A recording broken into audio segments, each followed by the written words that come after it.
This week was a GILT lifter. Hey, it's Ericismybanker here from Homebridge Financial Home Mortgage with my weekly update on mortgage rates and the economy for the week ending September 30th, 2022.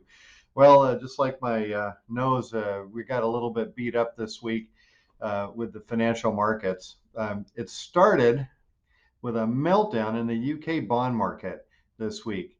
England's new Prime Minister, Liz Truss, pledged £45 billion of unfunded tax cuts to stimulate an economy where inflation is already running almost at 10%. It was almost like an early Guy Fawkes day. You can look that one up.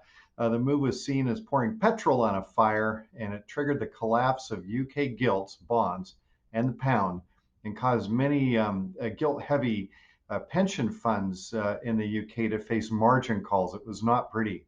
That turmoil spilled over into the US bond markets, causing mortgage rates to rise above 7% for the first time in over 20 years. The Bank of England finally did intervene, pledging to purchase as many gilts as necessary to stabilize their markets. That in itself is a short-term fix and is also very inflationary, but it calmed the markets for the meantime on both sides of the pond. Problem solved, right? Cheers, off to the pub. Friday, our August PCE, Personal Consumption Expenditures Index, came in about as expected, dropping to 6.2% from 6.4% in July. The core PCE, which strips out food and energy prices, came in at 4.9%, still well above the Fed's target goal of 2%. Next week is jobs week, and we expect the volatility to continue. So mortgage rates, hey, we had a wild ride this week, ending fairly flat for the week, but just look at this. Monday, 6.87, Tuesday, 7.08, Wednesday, 6.65, Thursday, 6.82. We ended up finishing the week on a 30-year fixed rate. These are national averages, 6.79%, up about 0.9 from the week before. 15-year fixed rates ended the week 6.08%. FHA and VA 30-year fixed rates finished the week at 6.5%. And jumbo 30-year fixed rates finished the week right around 5.85%. So just crazy times.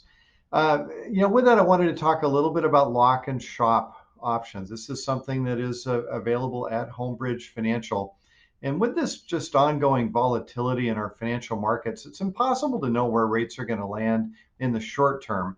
In the long term, we do expect them to go lower, but it's going to be a wild ride for some time until the economy starts to slow and mortgage rates settle down.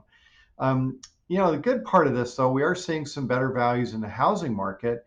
The average time on market in the Northwest, ironically, is 22 days, so still fairly strong. Housing is not imploding, but sellers are coming around to the reality of the softer market. They're becoming a little bit more flexible in their negotiations, even paying closing costs in many instances, which is really great news. And let's be honest, there's fewer buyers out there looking for homes right now, meaning less competition, fewer occurrences of those crazy bidding wars that we were seeing, over the past several years. So although there's some of the hot listings are still getting a little bit of that.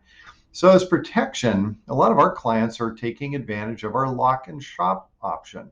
We can lock in an interest rate for up to a year, and it has a free float down. So by locking, you're protected from rates rising. But if they do fall, prior to closing, you can still float down to the market rates for free. Just gives you some protection, insurance, against all the volatility that we're experiencing right now. I'm here and available to answer your questions. Always happy to run scenarios for you. Just reach out. You can call me, 206-915-3742.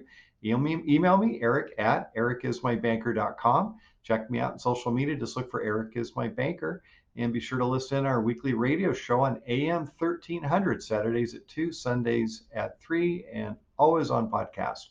That's all I got for this week. I hope you have a great weekend, and I'll talk to you next week.